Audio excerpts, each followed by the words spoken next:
দর্শক, জুলাই গণ অভ্যুত্থানে হত্যার বিচারের দাবিতে বায়তুল মোকাররম থেকে বিক্ষোভ মিছিল করছে ছাত্র শিবির। সেখানে রয়েছেন সহকর্মী সাকিব আহমেদ। আমরা সবশেষ খবর তার মাধ্যমে জানব। সাকিব আহমেদ, আপনি আছেন সেখানে, সবশেষ কি খবর আছে আপনার কাছে?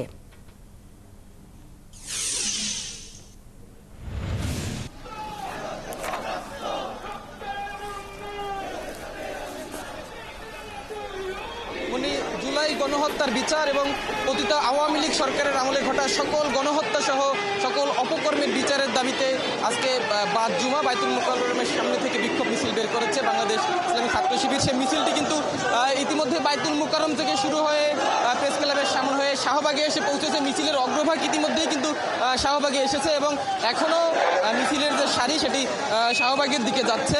এই মিছিলে আসা ছাত্র শিবিরের নেতাকর্মীরা বলছেন যে বিগত আওয়ামী লীগ সরকার তার আমলে যত গণহত্যা করেছে কিংবা যত প্রকার অপকর্ম দুর্নীতি লুটতরাজ করেছে সবগুলোর বিচারের দাবি তারা আসলে করছেন। এবং আওয়ামী লীগ সরকার যে দেশের বাইরে থেকেও বিভিন্ন সভা সমাবেশ কিংবা হরতালের ডাক দিচ্ছে সেটির প্রতিবাদেও কিন্তু তারা মিছিল করছেন। তারা বলছেন যে এই 24-এর যে জুলাই গণ অভ্যুত্থান, সেই জুলাই গণ অভ্যুত্থানের শহীদের রক্তের দাগ এখনো শুকানোর আগেই পতিত আওয়ামী লীগের নেতাকর্মীরা এখনো যেভাবে হুমকি দিচ্ছে, হরতাল বা বিক্ষোভের ঘোষণা দিচ্ছে, সেগুলোতে তারা উদ্বিগ্ন বলে আমাদেরকে জানাচ্ছেন। এবং তারা বলছেন যে যেহেতু প্রায় 2000-এর মতো ছাত্র জনতার মৃত্যুর ঘটনা ঘটেছে জুলাই গণ অভ্যুত্থানে, কাজেই তার বিচার না হওয়া পর্যন্ত তারা আসলে আওয়ামী লীগকে কখনো এই বাংলাদেশের প্রকাশ্যে রাজনীতি করতে দিতে চান না এবং তারা আওয়ামী লীগকে আগামী নির্বাচনে যেন নিষিদ্ধ করা হয় সে দাবিও কিন্তু এই বিক্ষোভ মিছিল থেকে তুলছে।